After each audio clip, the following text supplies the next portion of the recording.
우리가 읽고 있는 고린도서 5장의 말씀은 고린도 교회가 가지고 있는 또 하나의 문제를 다루고 있습니다. 지금까지 1장부터 이어진 부분은 교회 안에 분쟁이 있다라는 그런 메시지를 통해 교회의 또 이런 갈라짐의 문제, 또 분쟁의 문제를 다루었다면 오늘 본문에서는 교회 안에서 이제 음행의 문제를 다루고 있습니다. 이 음행의 문제가 간단하지 않는 것은 공동체의 문제이기도 하고 또 공동체가 얼마나 영적으로 살아있느냐 그것을 보여준다는 의미에서 음행과 공동체를 우린 잘 생각해야 합니다. 다시 말해 교회라는 공동체 안에서 이런 문제가 발생되었을 때 교회가 얼마나 신속하고 또 얼마나 연합해서 이 문제를 잘 다루느냐 굉장히 중요한 문제이죠. 근데 그 당시에 고린도 교회의 문제가 무엇인가를 오늘 성경은 이렇게 말을 합니다. 1절 말씀에 너희 중에 심지어 음행이 있다는 말을 들으니 그런 음행은 이방인 중에도 없는 것이다 라고 말을 하며 누가 그 아버지의 아내를 취하였다. 예를 들어서 이런 내용이죠. 아버지의 아들을 누가 취하는 그런 음행이 일어났다는 겁니다. 그런데 그들의 문제는 뭔가 하면 2절 말씀에 너희가 오히려 교만하여져서 어찌하여 통한이 여기지 아니하고 그 일 행한 자를 너희 중에 쫓아내지 아니하였다라고 말을 합니다. 자, 우리가 중요하게 봐야 될 단어는 교만하여라는 단어, 그리고 6절 말씀에 보면 너희가 자랑하는 것이 옳지 아니하다라고 이야기합니다. 교회 안에서 음행의 문제가 발생되었는데 이것을 교만하게 여겼다라는 말과 자랑하였다라는 말을 통해 지금 그들이 이 일을 어떻게 받아들이고 있는가를 우린 생각해 보게 되는 거죠. 그들은 이 음행의 문제를 바라보는 시선이 오늘 우리가 바라보는 시선과 조금 다르다는 것을 보게 되죠. 왜냐하면 그들 속에는 모든 것이 가하다라는 우리 고전 6장 2절 이하에 나오는 말씀처럼 영적인 자유함이 그들 속에 있다 보니까 그들이 영적으로 자유하니까 이런 육적인 문제는 아무것도 아니라는 그런 영적인 교만과 또 이런 자체가 문제가 되지 않는다는 그런 영적인 무감각함이 그들 속에 있었다는 사실을 보게 되죠. 아마도 그런 일을 저지른 사람이 교회 안에서 힘 있는 사람이나 좀 세력을 가진 사람이었을 수도 있습니다. 중요한 것은 지금 그들이 문제를 대하는 자세가 옳지 않다는 사실을 우리에게 보여주고 있습니다. 여러분, 지금 우리가 성경 말씀을 읽을 때 단순히 음행이라는 이 사건만 바라보는 것이 아니라 공동체가 이런 문제를 어떻게 대해야 되는가를 우리에게 말씀하고 있는 겁니다. 다시 말해 음행이라는 사건만 바라보면 한 개인의 문제로 우리가 치부해서 음행이 옳으냐 틀리느냐 이런 문제를 다루고 있지만 지금 사도 바울이 말하고 있는 이 사건은 단순하게 한 개인의 문제로 음행이 좋으냐 나쁘냐 이 얘기를 하는 것은 아닌 것 같습니다. 다시 말해 이 고린도전서라는 이 성경 말씀이 교회에 대해서 우리에게 잘 설명하고 있는데 교회 공동체가 이 음행의 문제를 어떻게 대해야 되는가, 또 이런 문제 앞에 교회가 어떤 자세를 가져야 되는가, 이런 얘기를 지금 하고 있는 겁니다. 다시 말해 온 교회가 한 마음이 되어서 이런 문제 앞에 대처하고 또 방법을 제시해야 됨에도 불구하고 지금 교회가 처하고 있는 행동이 옳은가를 지금 사도 바울이 말하고 있는 겁니다. 말한 것처럼 통한이 여기지도 않고 또 이 일을 너희 중에서 쫓아내지도 아니하는 그런 일들이 일어나고 심지어 그들이 이 일을 보면서 마음이 교만, 이 정도는 우리에게 문제가 되지 않는다라는 그런 교만함, 또 이 일을 자랑하고 있는 이런 일이 일어났지만 우린 문제가 없다라고 생각하는 그런 자랑하는 그런 일들이 지금 일어나고 있다는 겁니다. 사도 바울이 원하는 그들의 모습은 4절 5절 말씀입니다. 주 예수 이름으로 너희가 내 영과 함께 모여서 우리 주 예수 그리스도의 능력으로 이런 자를 사탄에게 내주었으니, 사탄에게 내준다는 말은 무슨 말인가 하면 그들을 출교시키고 영적인 징계를 하는 것을 의미합니다. 그 이유가 뭔가 하면 한 사람이 나빠서 그 사람에게 보복하기 위한 그런 내용이 아니라는 겁니다. 이렇게 사탄에게 내주는 출교와 또 징계를 하는 진짜 이유가 그 뒤에 나오죠. 육신은 멸하고 영은 주 예수의 날에 구원을 받게 하려 함이라 라고 이야기합니다. 다시 말해 그들을 징계하고 그들을 출교까지 하면서까지 그들에게 메시지를 전해야 될 이유가 뭔가 하면 그들이 구원받게 깨닫고 돌아오게 하기 위한 목적이라는 겁니다. 근데 어느 순간 점점 교회가 영적인 권위를 잃어가면서 교회 안에 징계라든지 출교 같은 이런 절차들이 사라지고 맙니다. 교회들마다 경쟁적으로 사람들을 끌어당기고 전도라는 이름으로 세를 불리는 그런 일들을 감당하면서 점점 교회 안에 영적인 권위는 사라지고 사람을 모으기 위해 좋은 게 좋은 거라는 그런 생각들을 가지게 됩니다. 그러다 보니까 점점 교회 안에 영적인 우리의 모습들이 권위를 잃어가게 되고 옳은 것이 사라지고 또 잘못된 것을 치리하거나 징계하는 일이 점점 사라지며 그냥 좋은 게 좋다는 식의 그런 태도와 자세를 가지게 됩니다. 그러다 보니까 교회는 변질되게 되고 공동체가 힘을 잃어버리게 되고 결국 잘못된 것을 보면서도 그들 모두가 안일하게 또 혹시라도 이 불똥이 나에게 튈까봐 하는 그런 두려움 때문에 모두가 회피하는 그런 일들이 일어나며 조금씩 교회가 어둠 속에 잠식당하는 그런 일들이 일어나게 됩니다. 지금 고린도 교회 문제가 바로 그런 것입니다. 죄를 보고 문제를 보았지만 통한이 여기지도 않고 그들을 내쫓지 못합니다. 왜냐하면 그 사람이 그 교회에서 중요한 역할을 했던 사람이라 그 사람이 굉장히 많은 중요한 역할을 감당하는 사람이었을 가능성이 충분히 있기 때문인 거죠. 그러다 보니까 그런 사람을 내쫓지 못하고 어쨌든 감싸고 또 그들의 생각 속에 우리가 영적인 자유가 있으니까 그게 뭐가 문제가 되냐 이런 식의 생각들이 결국은 교회 안에 혼란과 어둠을 만들어내게 되죠. 그래서 사도 바울이 비유를 듭니다. 그 비유가 뭔가 하면 6절 말씀, 적은 누룩이 온 덩이에 퍼지는 것을 알지 못하느냐. 성경은 자주 이 누룩을 죄와 연결시켜 설명합니다. 작은 누룩 하나가 전체 빵 전체를 누룩을 부풀게 가루를 부풀게 하는 것처럼 그 작은 누룩 하나로 인해서 온 전체가 이제 부풀어 오르는 그런 죄의 확장성과 또 죄가 은밀하게 퍼져가는 것처럼 눈에 보이지 않지만 그렇게 퍼져나가는 은밀성을 우리에게 설명하고 있습니다. 그래서 유월절에 보면 무교병이라고 해서 누룩 없는 빵을 먹는 이유가 우리의 죄의 문제에 대해서 철저하게 우리가 제거해야 된다는 그런 성경적인 의미를 담고 있습니다. 그런 의미에서 오늘 성경이 말하는 것처럼 적은 누룩이 덩어리에 퍼져나가는 것, 7절 말씀에 너희는 누룩 없는 자인데 새 덩어리가 되기 위하여 묵은 누룩을 내버리라. 이는 유월절 양 그리스도께서 희생당하심을 통해 우리에게 보여주신 구원의 은혜라는 것을 말하고 있습니다.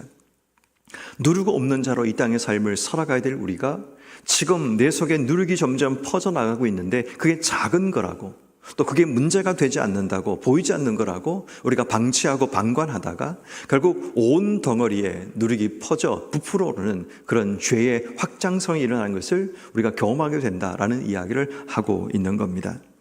그래서 9절 말씀에 사도 바울은 말합니다. 너희가 음행하는 자들과 사귀지 말라라고 내가 말하지 아니하였느냐 라고 이야기하며 그 음행하지 말라는 말이 어떤 말인가를 설명합니다.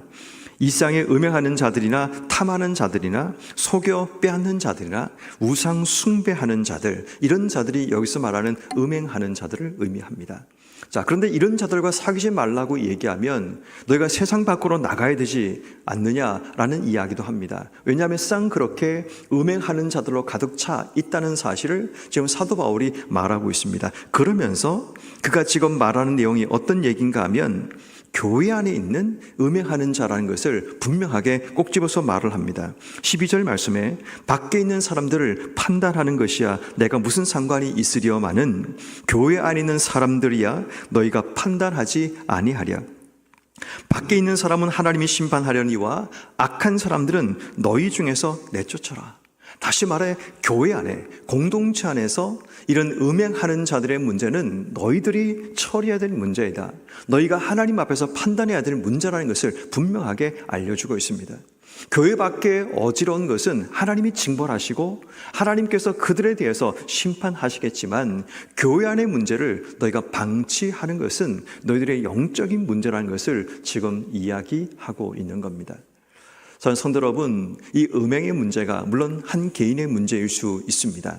그렇지만 우리가 이러한 문제를 바라볼 때 교회가 분명하게 어떤 자세를 취해야 되는가?